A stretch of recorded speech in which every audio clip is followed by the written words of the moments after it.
The barn felt hotter than the noon sun, thick with dust, breath, and the low murmur of men pretending this was just another day.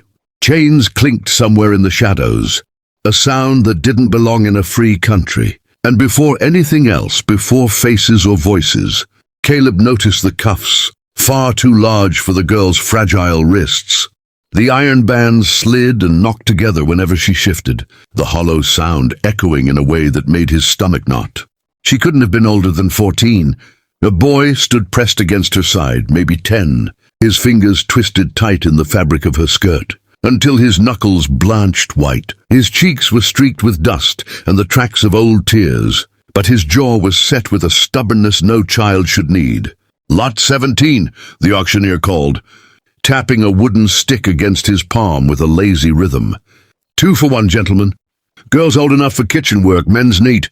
Boy's small, but there's grit in him. We'll start at $30. Caleb lingered at the rear of the barn, hat low, arms folded.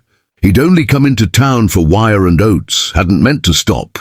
But voices like these carried a certain tone, low, secretive, the kind that meant trouble. The war had been over 6 years, Lincoln gone 5. Yet here in this sagging barn on the edge of a Colorado town with no proper name, men still gathered to trade human lives like cattle. The girl's gaze moved across the crowd. She didn't beg, didn't plead, but when her eyes brushed Caleb's, something flickered, gone as quickly as it appeared. Not hope, something quieter, more guarded. She looked away fast, chin dipping, lips barely moving. "Don't look there," she whispered. The boy tugged her skirt. "Addie," he murmured, voice trembling. "Addie, I'm scared." She shut her eyes, drew a breath that shivered through her shoulders, but said nothing. "30, someone called. 35. Caleb's jaw tightened. He'd seen scenes like this before, not here, not exactly, but close enough to taste the same bitterness. 8 years earlier, another barn, another town. He'd been younger, pockets full, head clouded with whiskey, and he'd walked past. Told himself it wasn't his business. For 8 years, the memory had followed him like a shadow he couldn't shake. The sound of chains, the look in people's eyes, the weight of doing nothing. 40, the auctioneer grinned. "Now we're talking. 40 for the pair. Do I hear 45? The boy spoke again, louder, panic breaking through. "Addie, what's going to happen to us?" She crouched as much as the chain allowed, bringing her face level with his. Her voice was steady, but the fracture underneath was impossible to miss. "I don't know, Sammy, but listen to me. Whatever happens, you stay close. You don't run, you don't fight. You just be strong. Can you do that?" He nodded hard, tears spilling. "I'll be strong for you." She pressed her forehead to his. "That's my brave boy." Caleb felt the burn in his throat. He'd promised himself he wouldn't interfere, but watching that boy promise strength he shouldn't need, watching the girl hold herself together for him, it snapped something loose inside. 50, Caleb said. His voice cut through the barn like a rifle crack. Heads turned. The auctioneer squinted toward the back. 50, Caleb repeated, stepping forward into the light.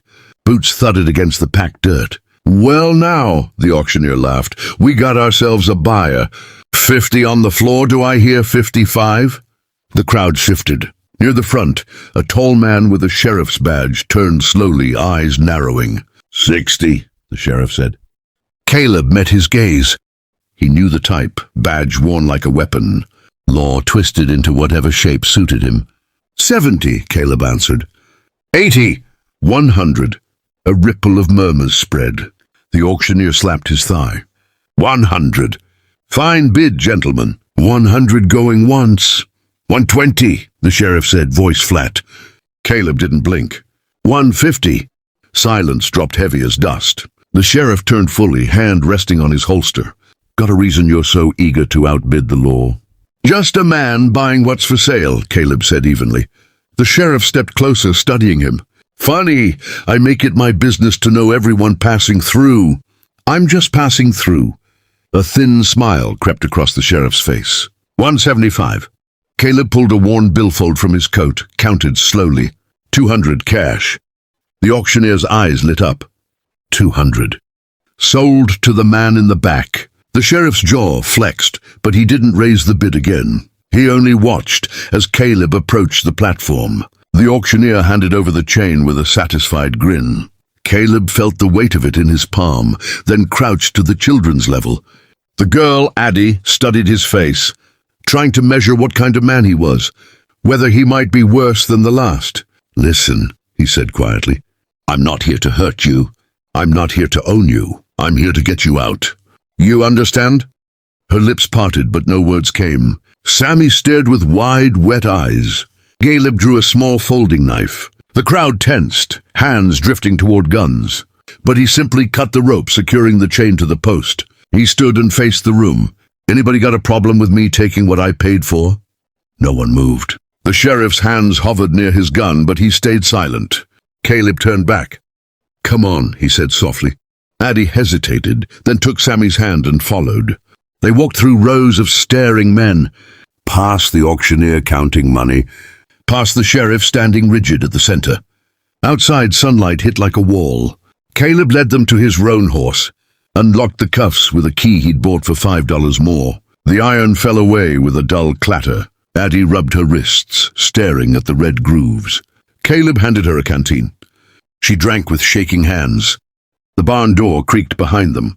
The sheriff stood in the shadow, watching, without a word. "We need to go," Caleb said. They rode out in silence, Addie perched before him, Sammy clinging behind. Prairie rolled endless and gold. After a long while, Sammy asked, "Where are we going?" "My ranch." 10 miles north." "You gonna make us work?" Addie asked, voice flat. Caleb paused. "You'll have a bed and food. After that, it's your choice." She turned slightly. "Why'd you pay for us?" He stared ahead. "Because I should have done it before." He stopped the horse, helped them down into the swaying grass. 8 years ago, he said slowly, I walked past a sale like that. Told myself it wasn't my fight. I've thought about it every day since. Addie studied him, face guarded. "You think that makes you good?" "No. Then why should I trust you?" "You shouldn't, not yet. But I hope you'll give me the chance." She looked away. Sammy pressed close. "What happened to your folks?" Caleb asked gently. Her shoulders stiffened, then she spoke quietly. "Fever took Mama first. Pa, a week later." "A man came," said Pa Odom. "When we couldn't pay, he took the farm. Said we were criminals. Said it was legal." Caleb's stomach dropped. "His name? Dalton. Sheriff Dalton." Caleb went still.